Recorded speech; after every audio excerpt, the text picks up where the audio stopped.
So how can you sustain your own personal energy? There's a lot of different ways. There's a lot of different thoughts. I'm sure many of you have different ideas on how you can do that.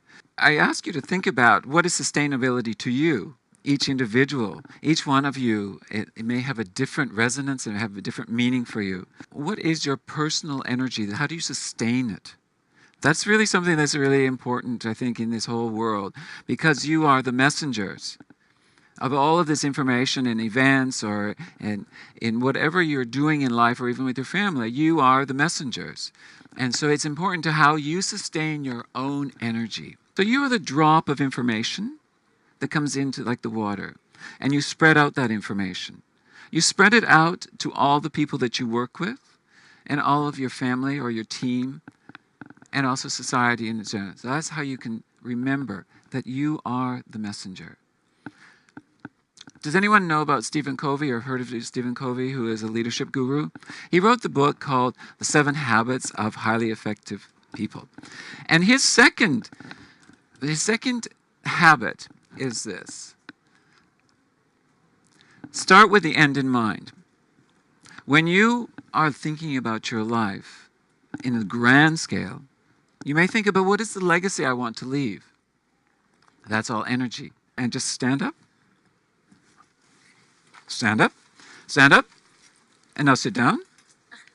And stand up. Breathe at the same time. And down. And up. One more time. And down. Great. Now, you've just had a little activity. All right?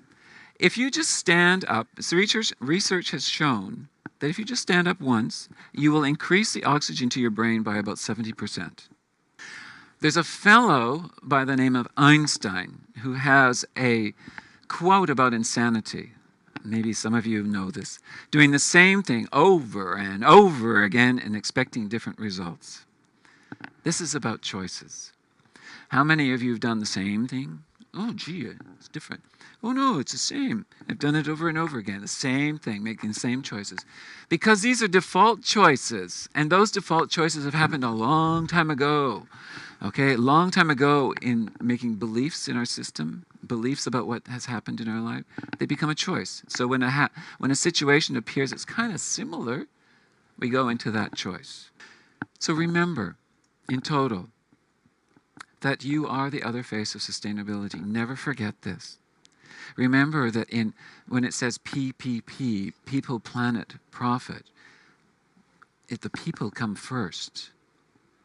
But no one's talking about the people. Or very few are giving airspace to the people.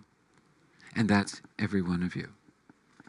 You are the energy source that drives sustainability now in the change.